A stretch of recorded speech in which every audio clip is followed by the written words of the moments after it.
It is that time of the month, folks. Darth Vader issue number 16 is officially out. Before this, we saw that Darth Vader crashed the auction of the Crimson Dawn that was being held for the bidding of Han Solo's carbonite frozen body. While Jabba won the auction fair and square with 1 million credits, Darth Vader crashed the party and took matters into his own hands. Now he was threatening Luke to come or he will cut his friend in half. In the midst of all this was Leia as well, anticipating in fear. What the preview showed us, however, is that Luke was much more smarter this time around because he knew that he wasn't powerful enough to face Darth Vader head to head as of right now. But he formulated a plan to get Darth Vader out of the system and to chase him around instead. This way, Leia and the rest could escape with their lives. Unfortunately, though, his father was much smarter than he anticipated because Darth Vader immediately orders that the frozen body of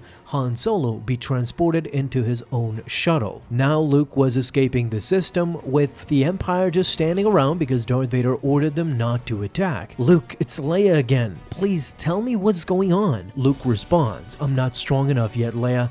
I can't beat Vader alone, and if I stay and fight, he'll kill all of you. So it's fine to just kill you," says Leia. "He won't do that," says Luke, while Chewbacca and Lando are just baffled standing around. "But you just said you're not strong enough." "Leia," says Luke, "he wants me to join him." A disappointed Leia really has nothing else left to say. She said, "That makes this sound like an even worse plan. You're in the clear now, Leia. Save Han, I'll be fine." In escaping Darth Vader and the Crimson Dawn, unfortunately now Luke Skywalker has stumbled upon an unknown ship. Even R2 is warning him not to approach, but he just tells R2 to hush, not suspecting a thing.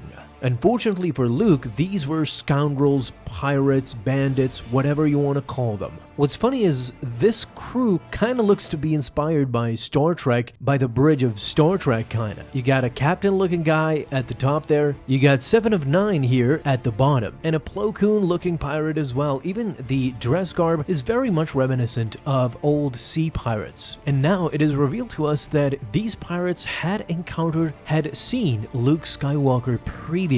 "Captain," says one of the crewmen, "it's that T-65 again. That's the model that Boss Orab has been hungry for, and it's within range of our Magna harpoons." The captain now gives his final decree. "What are you waiting for?" insinuating that they have the green light to capture him. "Let her rip," says the pirate as the Magna harpoons are unleashed, hurling towards Luke Skywalker.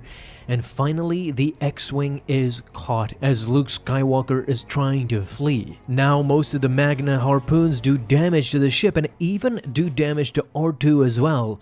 Luke Skywalker is shocked. He is asking if R2 is okay, and luckily R2 sort of responds, but now it is actually too late. Both Luke and R2 are captured just because of their pristine X-Wing. Slowly but surely, they are being dragged inside the ship. But at that moment, we see green blaster bolts cutting down the Magna harpoons. Just in the nick of time, Luke is surprised and glad to see that they might have a friend out here, lending them a helping hand. Or not, says Luke as we zoom out to see that it is indeed Darth Vader with his TIE Advanced. He has saved the life of Luke Skywalker and the ship only to attempt to kill him himself. Vader is laser focused and shooting towards Luke Skywalker, who is trying to escape by any means necessary. R2 is scared, but Luke tells R2 that, "Didn't you hear what I told Leia? He's not trying to kill us. We'll lead him out into space." And as Luke is talking, another explosion hits the ship and it is officially damaged right now, not even working. They're plundering toward the nearby planet. "Alright, maybe he's trying to kill us," says Luke, as mountain peaks now can be seen. Luke has entered the atmosphere. "Just get the stabilizers back online before..." Unfortunately, it is too late. Luke crashes down on the planet. They in fact land on what very much looks like a similar Hutt planet. Luke is fine and the ship is damaged, but R2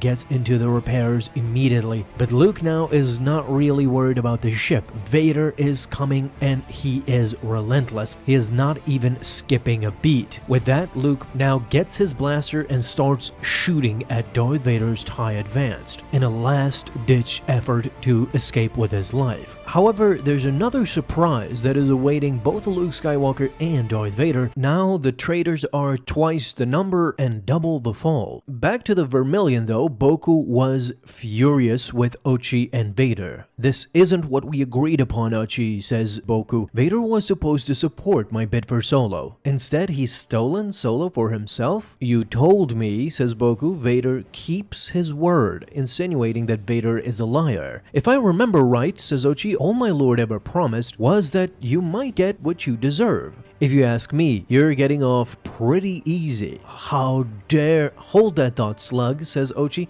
"I've got another loser to attend to right now." Imagine how frustrating it is for Boku right now for somebody to toy with him like this. He is a gangster. Getting his own way is everything he was ever taught. Now almost everybody is talking down to him. Jabba, Ochi, Vader. He has had it and he will show this later on in the video. Meanwhile, Sly Moore is seen with one of the droid clan's crush that was seen in previous Darth Vader issues. "Lord Vader, can you hear me?" says Sly Moore. "I do not require your assistance, Administrator Moore." "Do not worry, Lord Vader," says Moore. "I am not helping you." As a swarm of droids falls onto Darth Vader's TIE Advance, they had followed him from the Vermilion, working for Sly Moore. "Perfect," says the administrator. "I knew the droid crush would eventually prove their worth." Ochi jumps at Sly Moore, branding her a traitor. But the droid intervenes. "Never," says Sly Moore. Of course, Ochi makes quick work out of the droid,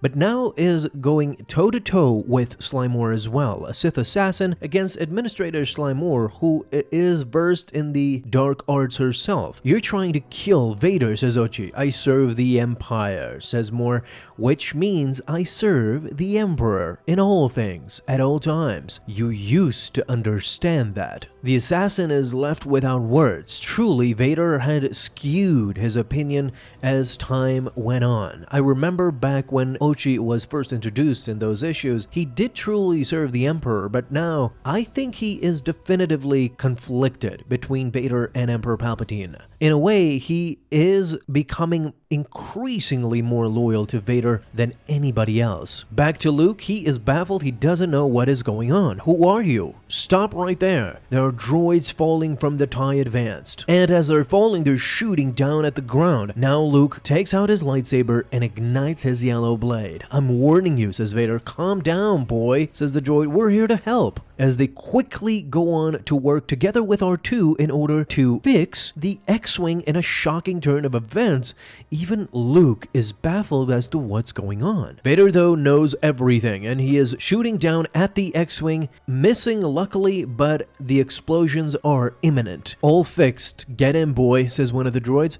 "Who are you guys, and why are you helping me?" "We just do what our client tells us, so don't thank us," says the droid. "Thank the Empire." As if this comic wasn't weird enough, we had Darth Vader saving Luke from pirates. Then we have the revelation that Ochi is not loyal to Emperor Palpatine anymore. Now we understand that Sly Moore helps Luke and that he should thank the Empire. This comic could easily be from a different dimension in a bizarro world, kinda. R2 is baffled, and Luke already knows this is the craziest thing that has ever happened to him, but whatever it takes to escape the wrath of Darth Vader. As now Luke is fully engaged with the X-Wing flying off, and Ochi has taken action as well. "Call them off or you're dead," says Ochi. "I thought you said Lord Vader could not be beaten." "Oh, they can't beat him, but he wants that rebel." "Yes, he does. Do you know why?" says Sly Moore. "I don't ask about what I don't need to know." "He fears the boy," says Sly Moore, "because